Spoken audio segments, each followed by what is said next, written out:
Welcome to बंद गली। View करने का बहुत शुक्रिया। आपको हमारी कहानियाँ पसंद आती हैं तो हमारे चैनल को लाजमी सब्सक्राइब करें, दोस्तों से शेयर करें, अच्छे अच्छे कमेंट्स करें ताकि हम अपने आप को बेहतर से बेहतर कर सकें। बहुत शुक्रिया। वो मेरे ऑफिस में काम करता था। मैं ऑफिस में नई आई थी। मैं किसी की ज़ाती ज़िंदगी में दिलचस्पी नहीं लेती थी। मुझे क्या पता कौन शादीशुदा है कौन नहीं। वो आदमी वहाँ काम करता था, वो मुझ में बहुत दिलचस्पी लेता था। मुझे महसूस होता था कम से कम कि कौन प्रोफेशनल तरीके से काम कर रहा है और कौन उसके बियॉन्ड जाके फेवर कर रहा है। वो मेरा कुलीग ही था और मेरे साथ ही काम करता था। चूँकि मैं नई थी इसलिए वो मेरी बहुत मदद करता था। एक आध दफ़ा इसने मुझे बॉस से भी बचाया क्योंकि मुझसे कुछ काम गलत हो गया था। जाहिर है सीखने में वक्त लगता था। इसने वो काम अपने सर ले लिया। मैंने इसे कहा भी कि तुमने ऐसा क्यों किया, तुम्हें ऐसा नहीं करना चाहिए था। मगर इसने कहा बॉस बहुत फजूल आदमी है और मैं इसका बहुत ख़ास बंदा हूँ। वो मेरे से होने वाली गलती तो माफ़ कर सकता है मगर तुमसे होने वाली छोटी सी गलती पे भी वो तुम्हें फारिग कर देगा। वो ऐसा ही है।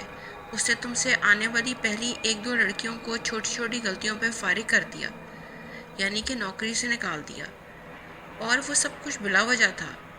इसलिए मैंने सोचा कहीं तुम्हारे साथ भी ऐसा ना करे। इस बात से मुझे यकीन हो गया कि शायद वो वाकई मुझ में दिलचस्पी लेता है। जब मैंने इसका शुक्रिया अदा किया तो उसने मुझे फ़ौरन ही खाने की ऑफ़र कर दी, जिसे मैंने अच्छे तरीके से मना कर दिया।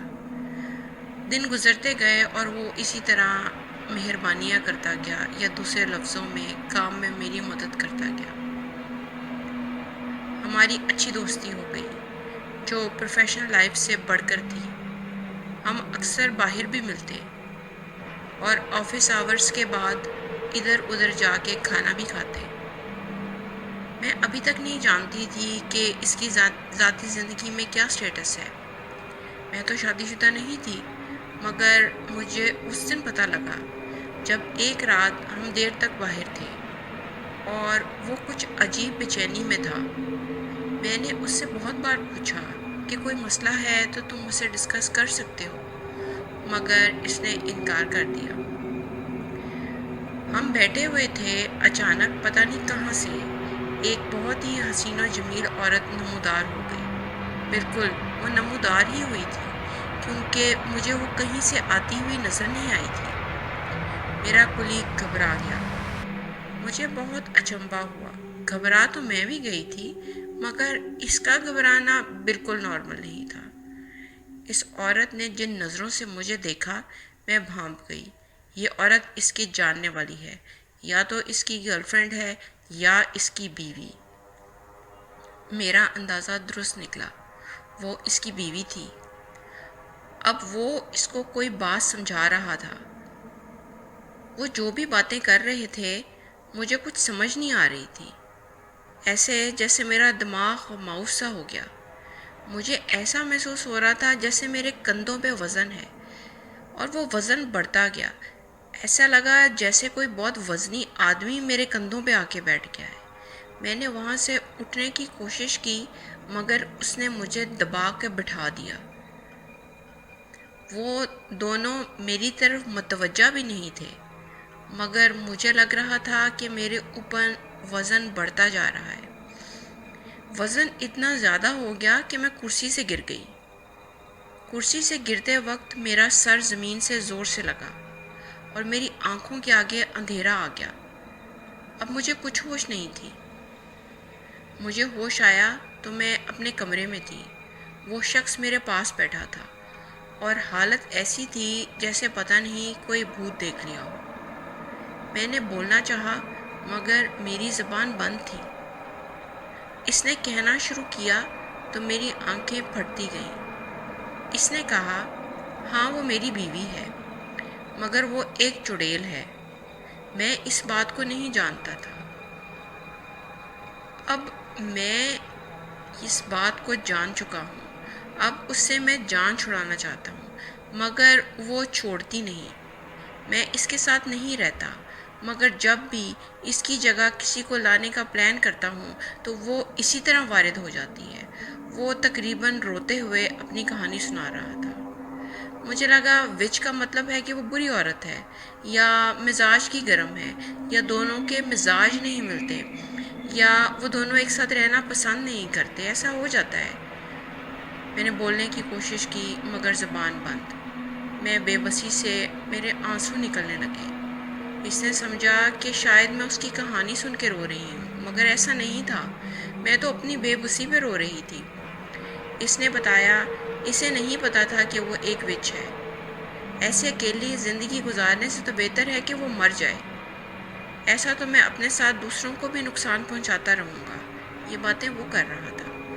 اس کی باتوں سے مجھے سمجھ آیا کہ اس کے بیوی کے روپ میں جس کو یہ وچ کہہ رہا ہے وہ اصل میں وچ ہے، یعنی کہ ایک وچ جس نے انسانی شکل اختیار کر کے اس کو پسند کر کے اس سے شادی کی ہے۔ اس نے یہ بھی بتایا کہ جو پہلی لڑکی اس سے ملی تھی اس نے بلڈنگ سے چھلانگ لگا کر خودکشی کر لی تھی، مگر مجھے یقین ہے کہ اسی نے اس کو مارا تھا۔ یہ وہ مجھے بتا رہا تھا۔ میں اس کی منت کروں گا، اس نے پھر کہا، کہ میں تم سے نہیں ملوں گا مگر وہ تمہیں چھوڑ دے۔ یعنی کہ وہ مجھے یہ کہنا چاہ رہا تھا کہ ہمارے تعلقات ختم ہو جائیں گے اور وہ میری جان چھوڑ دے گی۔ اچھا، میں نے سوچا، مطلب بات نہ کر سکوں میں نے سوچا۔ وہ اٹھ کر چلا گیا۔ اس نے کہا کہ میں جیسے ہی جاؤں گا تو تمہاری آواز واپس آ جائے گی۔ یہ کہہ کر جب وہ اٹھ کر گیا تو میں نے زور سے چیخ ماری، چیخ کر روئی۔ میری آواز واپس آ گئی تھی، مگر اس نے مجھے کرس کر دیا۔ اس چڑیل نے مجھے کرس کر دیا، حالانکہ میرا قصور بھی نہیں تھا۔ اس بات کو ختم ہوئے 100 سال سے زیادہ عرصہ گزر گیا ہے۔ میں کتنی بار موت کی تکلیف سے گزری ہوں، مگر میں مری نہیں۔ اب یہ دنیا مجھے زہر لگتی ہے۔ میں مرنا چاہتی ہوں، مر کے دوسری دنیا میں جانا چاہتی ہوں، مگر اس وچ کی وجہ سے میں کرسڈ ہوں۔ میں مر نہیں پاتی۔ ہمیشہ مجھے یہ لگتا کہ میں مر گئی، موت کی تکلیف سے گزر گئی تو اب میری آنکھ دوسری دنیا میں کھلے گی، مگر ایسا نہیں ہوتا۔ میں واپس اپنے ہی گھر میں آ جاتی ہوں۔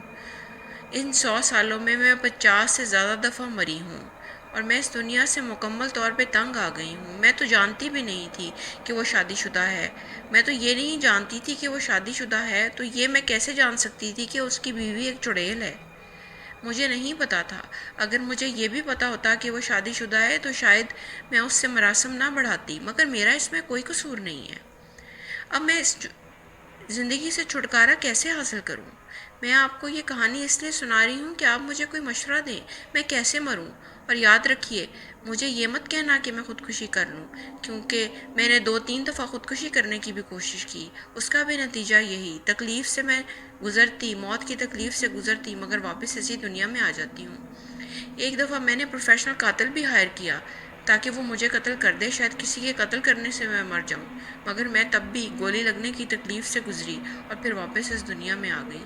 اب میں کیسے مروں؟ مجھے کچھ سمجھ نہیں آتا۔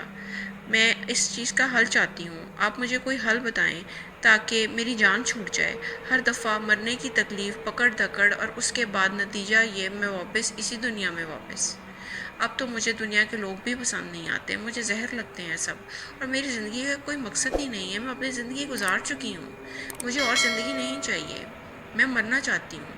میں اس کرس کو اپنے اوپر سے ہٹانا چاہتی ہوں۔ میں کس طرح کروں یہ سب؟ آپ میری مدد کریں۔